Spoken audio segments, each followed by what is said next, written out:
Okay, so today we're going to analyse the impact of referendums on the division of lawmaking powers.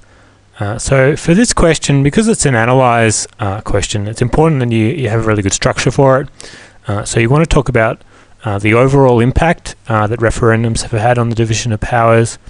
You need to talk about some factors that limit the impact of referendums, and also some factors that increase the impact of referendums. So you really want to have both sides of the impact of referendums and have an overall impact as well. Firstly, the overall impact of referendums have tended to have little impact on the division of lawmaking powers. That's because only 8 out of 44 referendums have actually passed, and only 3 of those referendums have actually altered the division of powers. So overall, the impact of referendums on the division of lawmaking powers in the Constitution has been very small.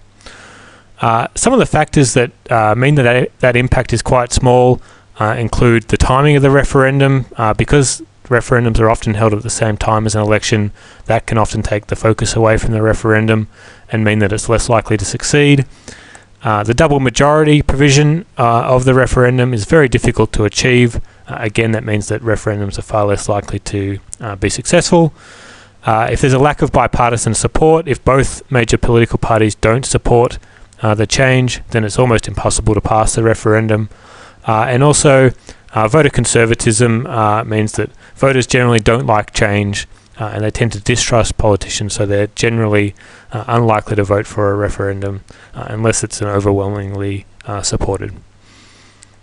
Some of the factors that increase the impact of referendums, really referendums, because they're the only method that can actually directly alter the words of the Constitution. If they're successful, then they can have a big impact on the division of powers. However, as we said, because so few have passed, generally the impact has been quite low. And of all the 3 successful referendums that did alter the division of powers, the Commonwealth Parliament is the one that's gained power at the expense of the states. So successful referendums have tended to shift the balance of power towards the Commonwealth at the expense of the states.